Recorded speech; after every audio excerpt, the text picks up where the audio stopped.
Bienvenue dans l'entretien de l'intelligence économique, l'émission consacrée aux acteurs de la mondialisation. Ils parlent rarement et préfèrent la discrétion. Ils, ce sont les patrons des sociétés d'intelligence économique qui mettent en place des opérations défensives et offensives pour le compte de leurs clients, généralement des multinationales et des grosses PME. Je reçois aujourd'hui Franck Puget, PDG de la société Kermer. Alors bonjour Franck Puget. Bonjour Ali Laïdi. Vous aimez communiquer ou pas ? Oui, parce que si nous ne communiquons pas, nous n'avons pas de renseignements. Le renseignement commence d'abord par des échanges, même s'ils sont empreints d'une grande discrétion, mais il faut échanger si nous voulons avoir un retour. Mais communiquer avec la presse ?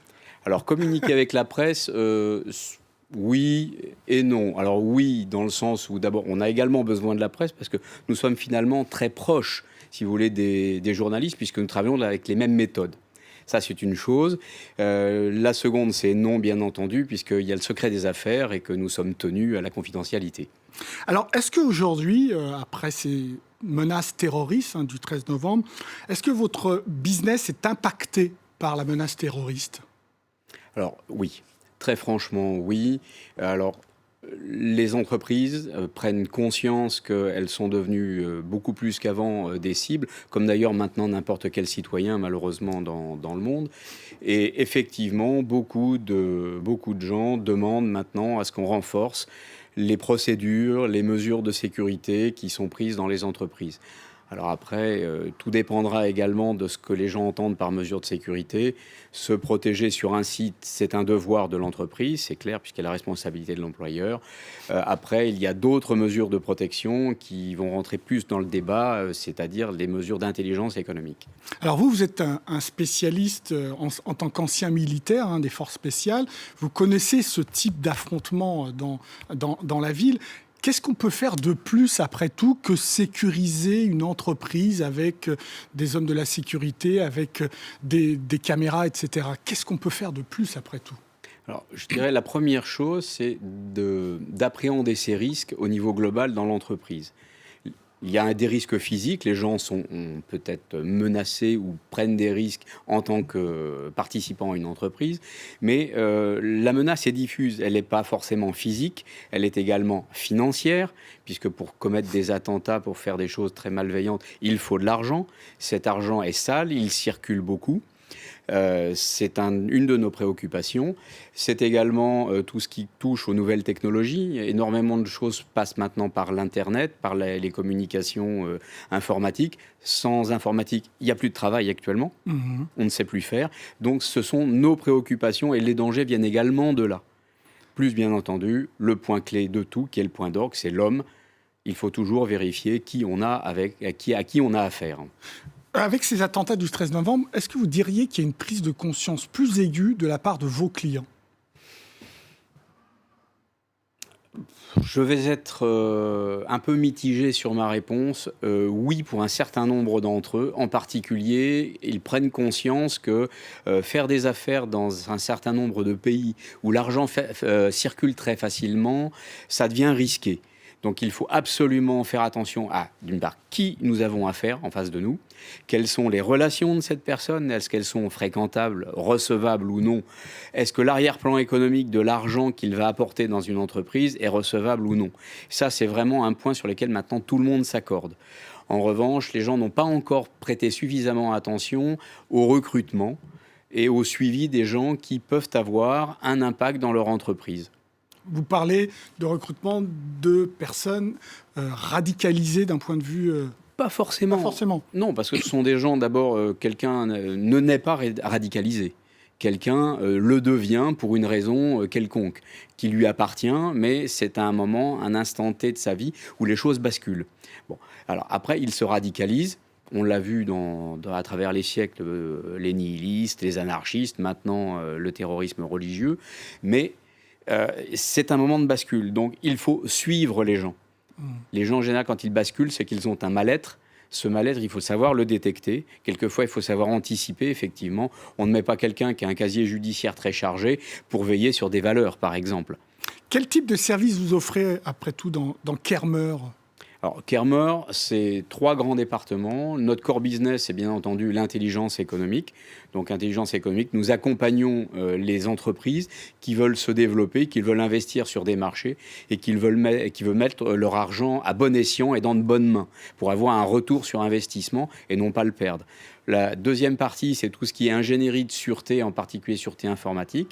Nous avons investi notamment dans un laboratoire qui travaille beaucoup sur tout ce qui est tests de pénétration, donc durcissement des systèmes informatiques, la prévention aussi dans ce domaine-là. Et le troisième, qui est un département transversal, qui est de la formation sur ce que nous faisons dans les 2 autres, de manière à aider les entreprises à anticiper sur des moments de risque et non pas à faire face à ces risques.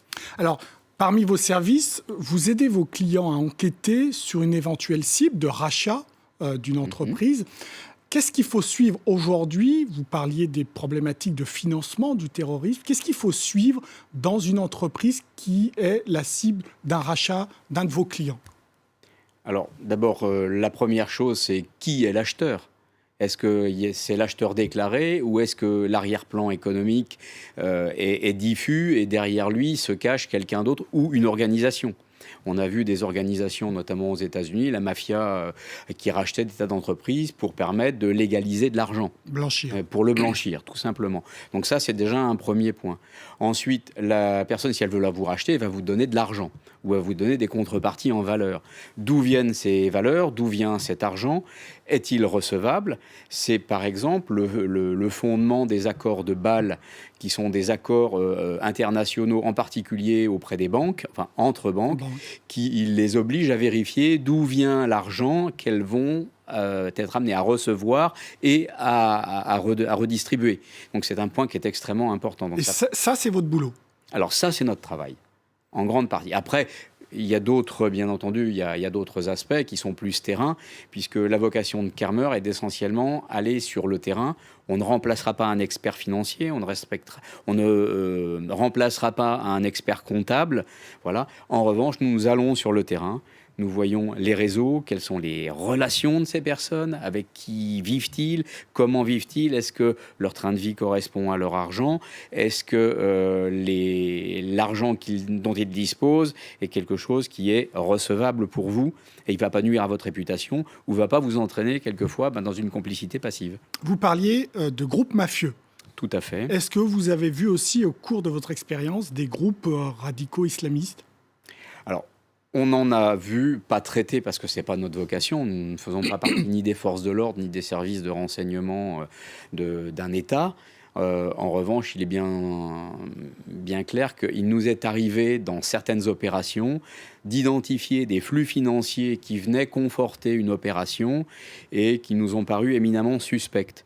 Des enquêtes, donc des due diligence poussées un peu plus en avant, nous ont permis de déterminer que ces flux venaient manifestement soit de la vente illicite de pétrole dans des territoires contrôlés par des djihadistes actuellement. Et bien entendu, là, nous avons mis un terme tout de suite par l'intermédiaire de notre client en lui déconseillant de poursuivre, mais également, bien entendu, rendu compte aux autorités compétentes de manière à ce que après ces flux puissent être tracés, identifiés dans le cadre de la lutte internationale contre le terrorisme, qui n'est quand même pas notre métier. Hein. Nous sommes, je dirais, citoyens et nous rendons compte des... Mais vous arrivez à avoir ce type d'informations en allant sur le terrain, c'est-à-dire à tracer le lien entre la vente de pétrole et des groupes djihadistes éventuels? Oui, pas partout, et pas tout le temps. Il ne faut pas non plus dire qu'on claque des doigts et puis brutalement tout se fait. Non, il y a des conjonctions, des recoupements d'informations qui finissent par bâtir un renseignement. Et ce renseignement, une fois qu'il est suffisamment recoupé, nous conforte dans une conviction que, par exemple, cet argent n'est pas recevable. Alors, bien entendu, on n'est pas avec notre loupe de Sherlock Holmes derrière chaque personne, mais une personne n'agit pas seule, elle ne fait pas un acte unique.